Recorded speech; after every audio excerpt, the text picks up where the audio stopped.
Hey memers and streamers, it's Fracken here again. So today's video is just a short video, an information video, basically what's going on with me. A friend of mine and I have been working on a new aim trainer concept here for about, I don't know, probably the last month or so. It's actually coming along really well. I've already been using some of the early versions myself here for the last couple of weeks. And in the last few days, things have kind of come together to the point where we've got the website domain set up. The website's, I mean, there's no real website yet. I've just got Apache set up and all that. Got the third level domain set up for it, but the website will be coming shortly. I do have a version of the trainer. It's not the final version. I would call this like a version 0.1 pre-alpha kind of a version. Anyway, yeah. So one of the questions people are probably going to wonder is, why make another aim trainer, right? I mean, if you do a web search, I would do a web search again, but I'm not going to bother. I mean, if you want to see it, do it yourself. But needless to say, there's a lot of aim trainers now. You know, 5-6 years ago when I first started the whole aim training thing and got serious about the aim, that was a different story. I mean, Aim Hero at the time was about the only one out there. Maybe there were some online ones that were out there, I don't know. But there's a problem that I've had with virtually all aim trainers. And they all share these issues to some degree or another. One of the problems, obviously, that they all share is that they all want your information, right? You can't just get an aim trainer and go. You know, whether it's Steam that you have to log into first, or Kovacs wanting you to, make yet another account. Make an account to log into the computer. Make another account to log into Steam. Make another account to log into, into Kovacs. Make another account. Oh, no. Just no. Just no. So there's no logins, no nothing. We don't even have a system set up for scraping user information. It wouldn't be any good to us anyway, so there are no logins. You can just go and use the trainer. And it is a web-based application, so anybody can use it. The other trouble that we've had, or myself has had when using aim trainers, is they all tend to be designed the same way. Realistically, most aim trainers are not an aim trainer, right? Most aim trainers are full-fledged 3D games with a full 3D engine that, somebody made some maps for, and, rather than making, four-limbed targets with heads, they make little, tic-tac shaped things that you shoot at instead. But they're still full 3D games. They got full 3D maps. They have scoreboards. They have all of that stuff that you'd normally have in a game. Not only that, how many of these aim trainers actually support you with helping you know how to use them? They don't. They assume that's your job, right? And honestly, let's be frank, most of the people that make aim trainers probably didn't have any experience with making an aim, or using an aim trainer rather, before they made it, right? Which is why they all seem to tend to end up looking like, low grade, the opposite of a AAA title, but whatever that would be, they end up looking like that kind of a 3D game. So I stripped all of that away, and I ended up with a concept that I call an isolation trainer. And what an isolation trainer is it eliminates everything except for what it is that you're trying to work on. Think of it as a driving range for golf, free throws for basketball, or, bucket full of pucks for smacking at a net if you're a hockey player, whatever, example you want to give. But that's the concept, is we've taken everything that aim trainers have that is useful, and we've kept that, and then we've stripped away absolutely everything else that isn't. So what we've ended up with is a very straightforward kind of application. Now, before we get to that, I want to talk a little bit about muscle memory and why I think it's so dang important. For anyone that actually follows the channel, you'll probably already know this, but I am not a young person. I'm about 50 years old now, and I have exceptionally poor health. Like to the point where last year I'm still 6 feet tall, 6'2" tall, and I was low as about 105 pounds. So not great health, especially considering I used to be 250. So, in order to be able to, consistently do well at any kind of competitive game, I really, really need to bring it all, right? So, I don't have the ability like when I was younger where I can basically sit down and, pretend I know the game because I'm, replacing skill with try hard and aggression. It doesn't work for me. But anyway, so muscle memory is really the secret to my shooting. And Wikipedia has a good example intro for muscle memory right here. Muscle memory is a form of procedural memory that involves consolidating a specific motor task into memory through repetition.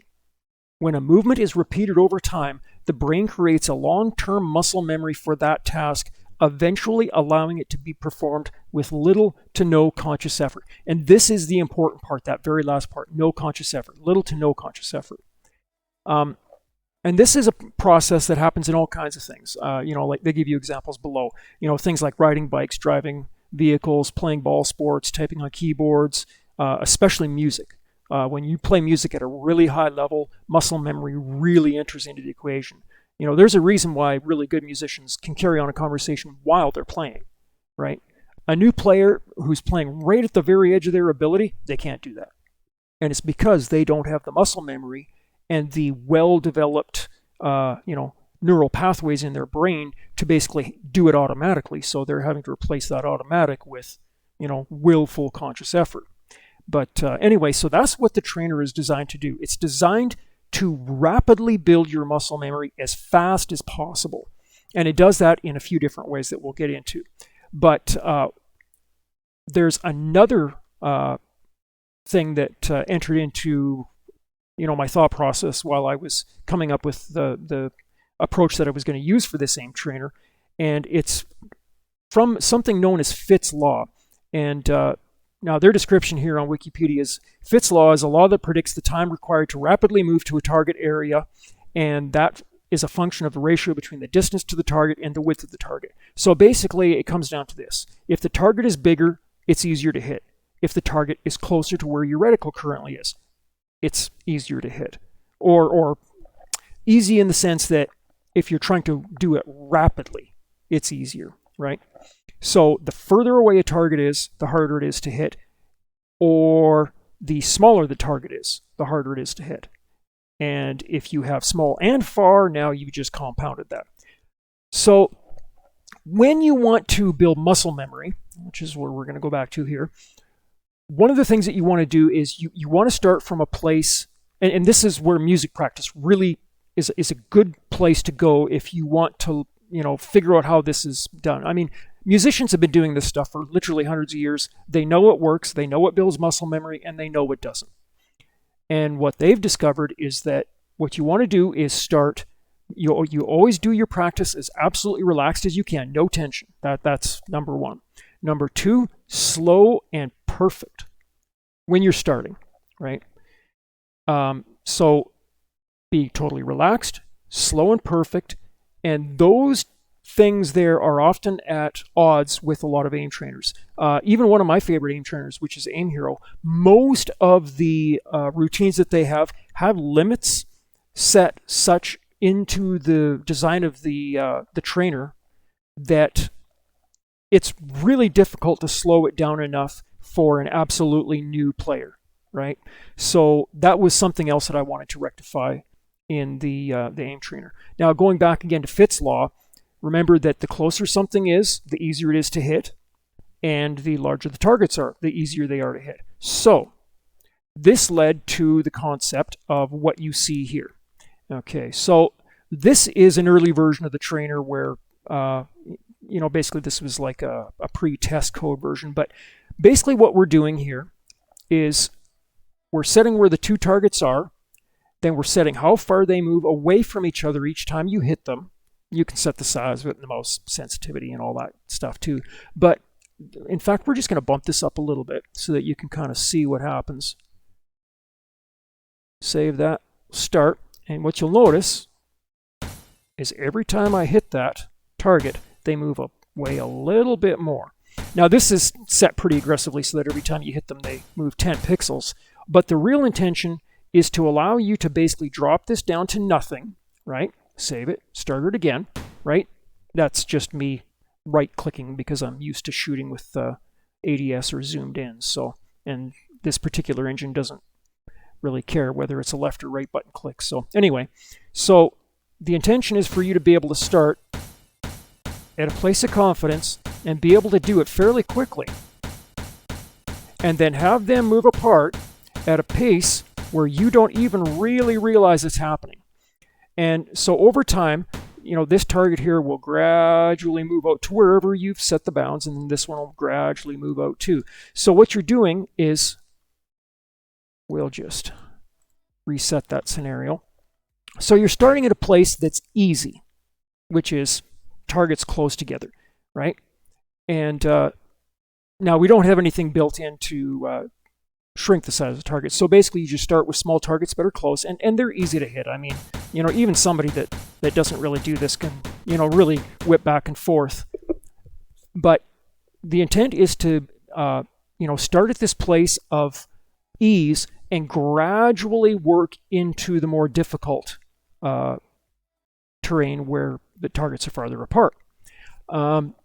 Now, to show you what the actual online trainer, because this is just a local version that's on one of my local NASs here, but this here is the actual website, and the pretty close probably to what it's going to look like when we're done. And this is a little bit different, and this was actually due to my friend who's helping me with some of the code side of this. His idea was to be able to add targets, like with a left click, and then determine where they're going to go with a right click. So we'll add one there, we'll move it out there a little bit. So that little dot there is where it's going to end up. We're going to add another target with a left click, make another destination for it here with a right click. We're going to save that. Now you'll notice it immediately goes into the URL. We're encoding all of our data in the URL. So here's the important part about this.